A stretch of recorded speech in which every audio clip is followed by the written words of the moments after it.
તો આ તરફ વાત કરીએ સુરતની. સુરતમાં જે ઉચ્ચતર જિલ્લા શિક્ષક સંઘ છે તેમની ચૂંટણી છે તે મોકૂફ રાખવામાં આવી છે. મહત્વપૂર્ણ છે કે જે રીતે શહેરમાં જિલ્લા ઉચ્ચતર માધ્યમિક શિક્ષક સંઘ સમરસ થયું છે, જિલ્લા અને તાલુકા પંચાયતની જેમ સમરસ ફોર્મ્યુલા અહીં પણ લાગુ પડતી હોય છે.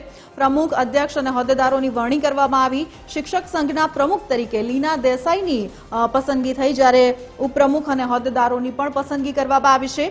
શિક્ષક સંઘની સામાન્ય સભામાં ખાસ આ નિર્ણય લેવામાં આવ્યો અને છેલ્લા 2 મહિનાથી જે ચૂંટણીનું આયોજન થઈ રહ્યું હતું, પરંતુ આખી ચૂંટણી છે તે સમરસ સાબિત થતા, એટલે કે તમામની સહમતિથી એક નેતા છે તે ચૂંટવામાં આવતા હોય છે, જેમાં લીના દેસાઈની પસંદગી થઈ છે અને ચૂંટણી મોકૂફ રાખવામાં આવી છે.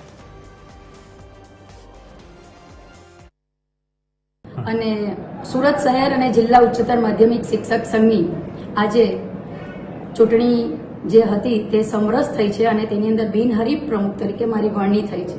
કદાચ ગુજરાતની અંદર પ્રથમ મહિલા હું પ્રમુખ હઈશ ઉચ્ચતર માધ્યમિક શિક્ષક સંઘમાં. વડાપ્રધાન શ્રી નરેન્દ્રભાઈ મોદી અને શ્રી CR પાટીલ સાહેબ એવું હંમેશા ઈચ્છતા હોય છે કે જેમ જિલ્લા પંચાયત, તાલુકા પંચાયત અને સરપંચશ્રીઓની ચૂંટણીઓ સમરસ થાય, એવી જ રીતે અમે આ શિક્ષણની અંદર પણ સમરસનો હુકમ અથવા તો નિયમ અમે લાગુ કરીને અમે બધાએ વિચારીને અમે આ ચૂંટણીને પણ સમરસ કરવાની કોશિશ કરી.